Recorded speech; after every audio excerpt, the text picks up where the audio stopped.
The Blue Siopao.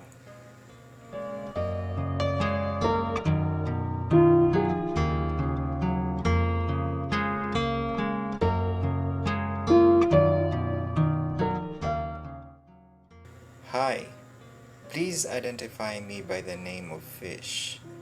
I am a Carolinian and I graduated last 2018 with a bachelor degree of BS Psychology.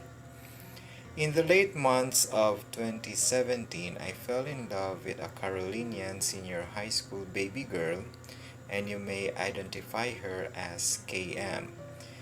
Isa na mi katuig hapit pero hapit ra. Kay wala na mi. So, sugdan? Sige. I don't wanna be unfair, so I'm gonna try to be as fair as possible in this confession. KM was my trainee in the chorale while I was voluntarily teaching in a local school here in our hometown, Palumpon, Leyte. Actually, I first met her as she was a freshman junior high school student, but we didn't have much interaction back then. It was when I came back after a few years that I'd met her again, and it was definitely that slow-mo moment people would say when they finally meet their soulmate. Mere si. I could still remember the scene. We were at their school library and I went inside. They stood and formed up and she was there, near the window, sun against her back, and she was just shining with her beautiful hair straight down, no imperfections, and she was holding a book, one of the libraries, seemingly skimming through it, and she was just wonderful to look at. My eyes couldn't take off of her, and I couldn't focus. But to cut the introductory story short, nasakpan ko siyang amiga just by observing and siya'y nagtabang namong duha. And boom, there we go, nagka-char-char migsugod. I think because she wanted to buy this book in National Bookstore, bayaran daw ko niya but I gave it nonetheless as a gift with a note at the back cover page of the book saying, "Keep this as a keepsake of how much you mean to me." Nagkadugay sweet na mi. Deep phone calls and chats maabtan og gabi. Usahay kasabaan ko sa akong lola ug lolo kay di sila katog tungod sa among kasweet. Hoy, katog na mo, banha kayo, umigason ta diri. Until niabot sa point nga manguyab nako. Turns out, before me nagka-char-char di ay, na sila'y conflict siyang ex, and they settled it eventually. So it really took time before ko nanguyab niyag sugod. Until niabot ang time nga nanguyab na ko, and naglibog ko kung unsaon kay sige na kong pangutanan niya. Pwede na ko manguyab? She would always say, "No, not yet. Nope. Nah, no." But then one day, I just asked her all of a sudden, and then she said, "Basta na ay blue nga siopaw, pwede na." In my mind, I was like, holy shit, asa man ko blue nga siopaw in town, uy. I spent days trying to look for it in the internet, but there was nothing. Until, remember her friend who helped us? She had an idea. Ang white siopaw daw, watercoloran na lang og blue. Besides, she only said, basta na ay blue siopaw. Wa man siya niingon nga iyang kanon. Wise pod. Anyway, I asked her to come to the house for a movie trip and then she arrived and then I surprised her with a blue siopaw nga naay note sa kilid saying, "Pwede na?" And then she said, "Yes!" Lipay kay ko giatay, makauyab kong chinita nga gwapa nga lamion, nga datuon, nga buutan kaayos tanan. I felt really excited. So nagsugod na kong panguyab niya, hatag-hatag and bisita-bisita. Bisag strict ang iyang parents, hala ipugos gyud og sibat. Until naabot ang month of July. I already had work in a school as guidance officer and a part-time music teacher and a part-time college instructor. She was gonna be going to Cebu Nasad for the start of classes. On the 4th of July, it was our friendship day in school, and afterwards I went home and she was there. And I finally asked for her hand and said, "Will you be mine? Will you be my forever girl?" And I never thought she'd say yes, yet she did. So among anniversary unta is American Independence Day. But then going back, mag-LDR na mi padong. The school I work in doesn't have signal, so I can't call her anytime. And by night, wala na kayo ko'y oras kay stress kayo tungod nag-work pud ko as college instructor, night shift, 5 to 7:30 p.m. Bunog kaayo akong lawas and most of the time, init akong ulo. So what happened? I took her for granted in some days. Pero, mo-chat ko, mo-text ko, naalang yo'y days nga dili.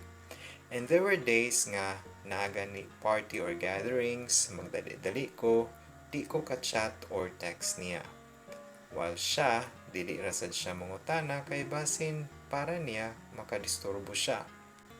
Dili sa tibok 8 months namong pagkauya but in the middle months na ni nangahitabo. When I was too busy and people were giving me work after work and another. To the point nga bisan sa akong self, wala na ko'y time.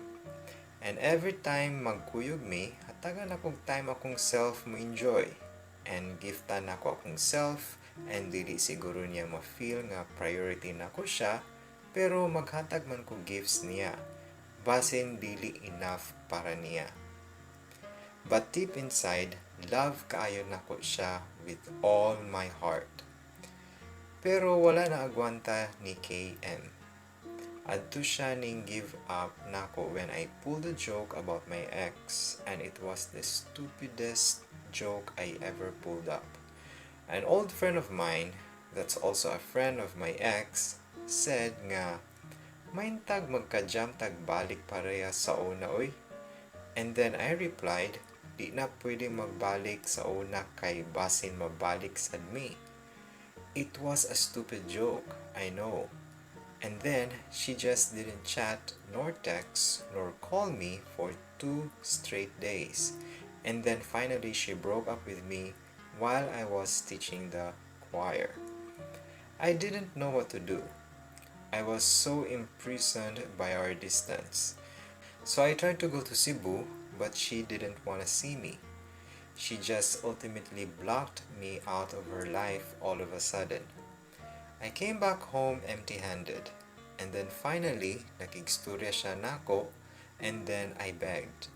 I promised I'll be better. But she just don't want to give a chance. She claims to have given chances before during our small fights, but those weren't the same as this one.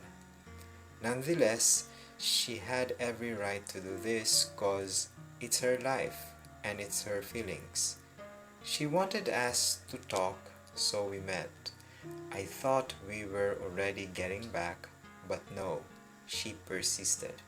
She still said no and just wanted to befriend me, but I still begged her to stay.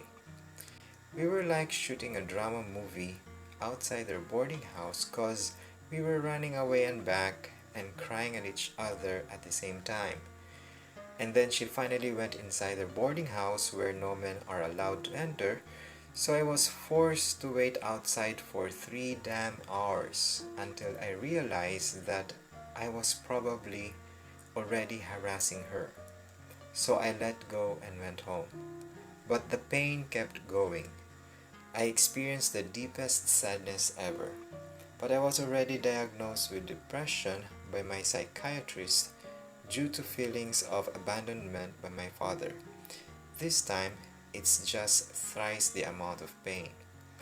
When I went home, I couldn't take the pain, didn't want to talk about what happened, and didn't open up to anyone, even to my family.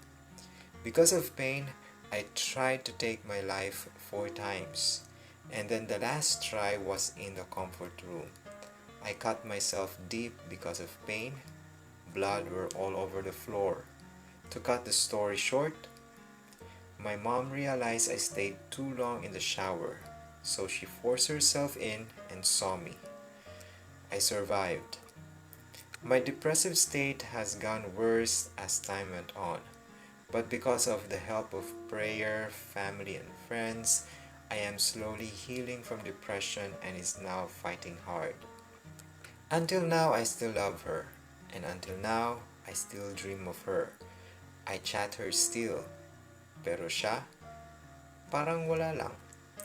I chat her, but to her, I'm like an acquaintance she just met. I tried to ask her again to come back, but she just said, I wanna love myself first, and I wanna give time for myself and my studies. It's the most painful choice for a lover to make, but it's a mature choice. The choice to let go of the person you wanna be with. The choice to sacrifice your own happiness for their own happiness. There are a lot of lessons to get from this type of situation, and here are some few. Patience shapes a person's future. Love isn't enough for relationships to last. Ego is deceptive. Always give time for the person who loves you and whom you love. Finally, I gave her a ukulele with a note. Take this as a keepsake of how much sorry I am. She received the ukulele and thanked me for it. I no longer convince myself that through my gift we'd get back together, cause that's not how real love stories go. I just told myself that maybe it's really the right thing to do, to wait for the right time for us both. Her choice is to focus on her studies, but I've already started to teach myself in accepting whatever comes next, cause while I'm out here waiting, she'll be there studying and might bump into some guy she considers a lot better than I was. And now, I'm set to transfer in Cebu, not to expect for us to get back together, but to be there for her and fulfill my promise that I failed when I started working distanced from her. I want to support the person I love unconditionally, forever. Fish, Alumna 2018, BS Psych.